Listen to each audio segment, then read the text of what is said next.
Hey, what's up, brew tubers? Eric today coming back at you with another beer review.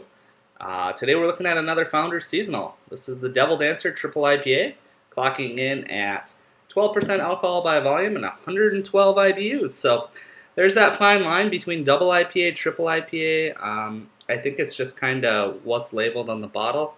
A lot of times this one was bottled on 530 of 13, poured out a very yeah, a lot of hazy, amber, almost red. It's almost like it reminds me of Surly Furious in the color.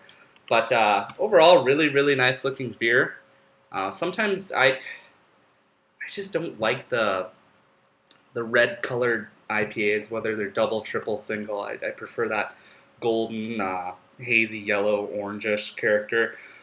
This is teetering on the taste of a amber ale, but anyways.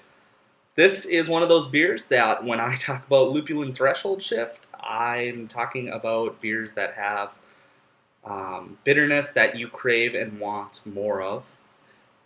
So this is one of those ones, though, for me, that might actually be the ceiling on that threshold shift. So let's get the nose on the Devil Dancer. Wow, just absolute tons of piney resinous. Chinook and Summit-like hops, kind of oniony flavor. There's a touch of booze coming through, and there's enough malty breadiness and sweetness to back up all the bitterness and booziness coming off this one. But yeah, I don't get really much more than just astringent, bitter character, oniony bitterness. Just it smells like a really hopped up to hell beer, and we'll see if it lives up to it. Cheers.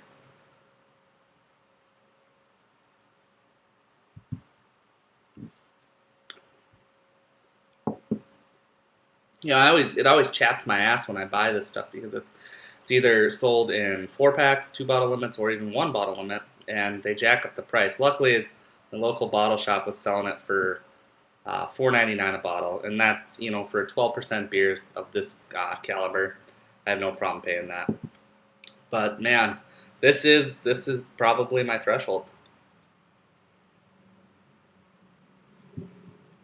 There's just an overwhelming, dominant, tongue-buckling bitterness that just doesn't leave much more to be desired. There's really, nothing that says, hey, let's open another one of these.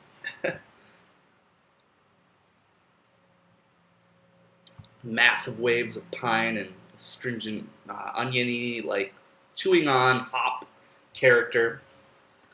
I'd actually be curious to see how many pounds of hops per barrel they actually use in this when it's all said and done after kettle hops, finishing, and dry hopping. I'd imagine it's got a, who knows.